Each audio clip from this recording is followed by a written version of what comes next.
So first things first, let's go with the title of the subject, organic chemistry. Alright, so when some of us hear this term, especially if we do not have an idea of this, most probably the majority would answer, this is going to study about the chemistry most likely of living things such as humans, other animals, plants, fungi, bacteria.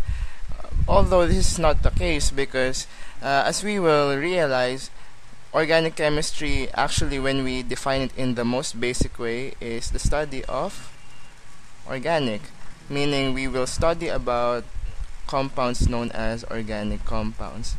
Of course, as of now, that definition makes no sense because we do not know what the meaning of an organic compound is. Well, just to make it simple, an organic compound is anything which contains carbon, and usually a lot of carbon. So there are a few exceptions. Some chemicals or compounds have carbon but are inorganic, such as carbon dioxide, but they are just very few and we will not talk about them anymore.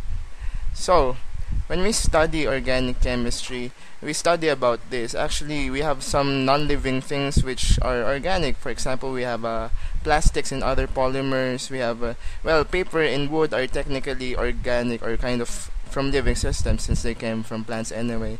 And well, we have let's list them down. For example, we have what did I say again?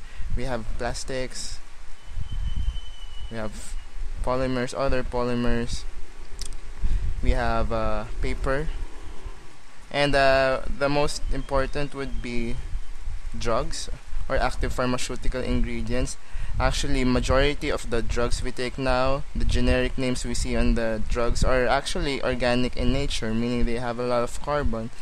And of course, we should not forget the first thing that comes to mind, biomolecules, meaning this includes the proteins, the nucleic acids, the lipids, and the carbohydrates, which we would tackle on later in biochemistry. And these are very important, especially if we're taking health-related courses. So meaning these and many more, probably a lot more materials, are part of organic chemistry because these materials are organic compounds. But well, how do we study organic chemistry? Well, first of all, we should know that a certain group of compounds are grouped together, and we study two things primarily. First, we talk about their properties or nature or behavior based on something common between those in the same group, and we talk about their reactions later on with certain reagents. Well, we say that they have to be grouped first, so we have to see something similar in all of them, right, in order for us to be able to group a certain group of compounds together. So first of all, we should be able to know